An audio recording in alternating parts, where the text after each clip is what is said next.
I'm Eddy and I'm here for Hub Culture at the Innovate Finance Conference in London. Really pleased to be joined by Eddy Travia. Thanks for coming along. Thank you for inviting me.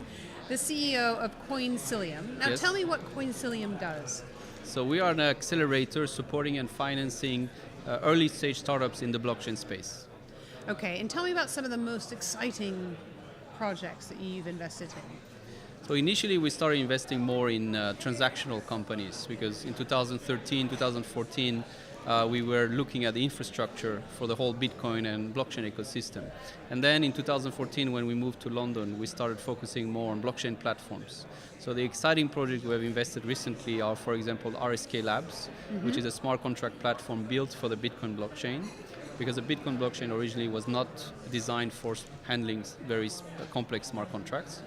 The other exciting projects are, for example, Satoshi Pay, which is a nano payments platform invested by Axel Springer, which really helps people, for example, monetizing their content on the internet, or large companies as well.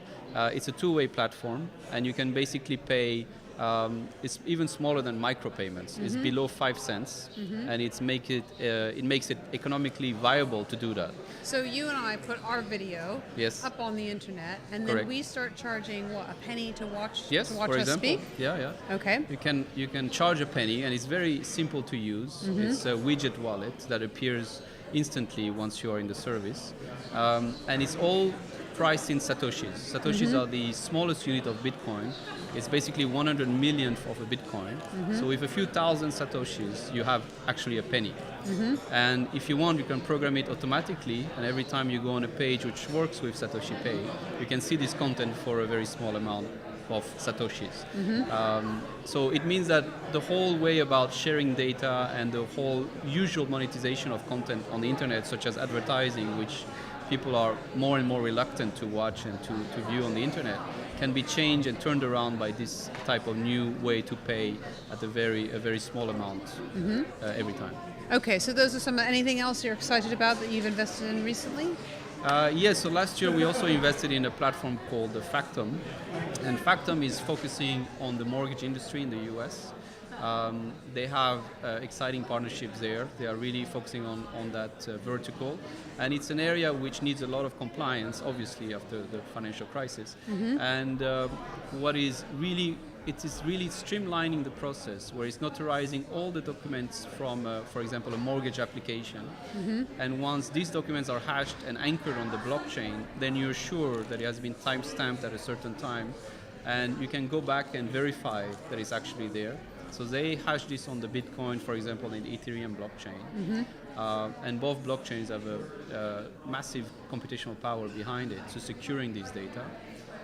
And it's a great tool for mortgage industry to use that and to make sure that the information is actually there.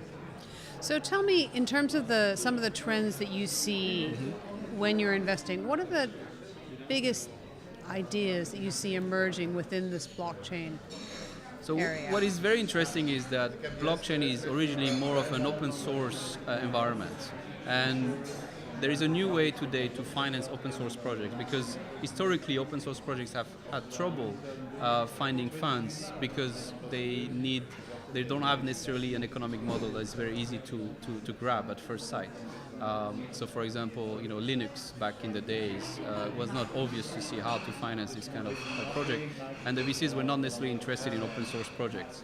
So now with the new token issuance, it's called sometimes ICO, which is initial coin offering. There are new blockchain protocols, very interesting ones, which are raising funds this way. So what they do is they issue their own tokens, and people compete almost to get the tokens very quickly. So for example, some platforms one platform raised $18 million in 30 minutes. Or Golem project raised more than $10 million in 20 minutes. So the reason why it's so fast, although there is preparatory work, is because everybody's competing to try to get the tokens right after they announce that they're going to issue them. And because it's all on the blockchain, it's actually a very quick settlement of the transaction. And tell me about smart contracts as well, because that's another area where you've seen some development. Yes, smart contract can be called the next generation of blockchain. It's almost like blockchain 2.0. So today we just announced an alliance with Oracle, which is a leading provider of Oracle solutions. So what smart contracts work very well with getting external data, for example, through Oracle solutions. And then this external data will be processed and it will trigger, for example, a payment on the blockchain.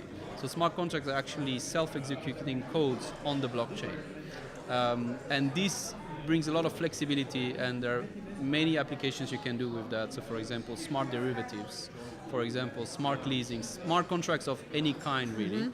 Although it doesn't necessarily have to be a contract, but any kind of process, input-output process that you can run on a blockchain. So this is very exciting, and I think we're going to see a lot of development in that space. Thank you so much, Eddy, for stopping by the Hub Culture table here at the Innovate Finance Summit here in London. I'm Eddy Lush.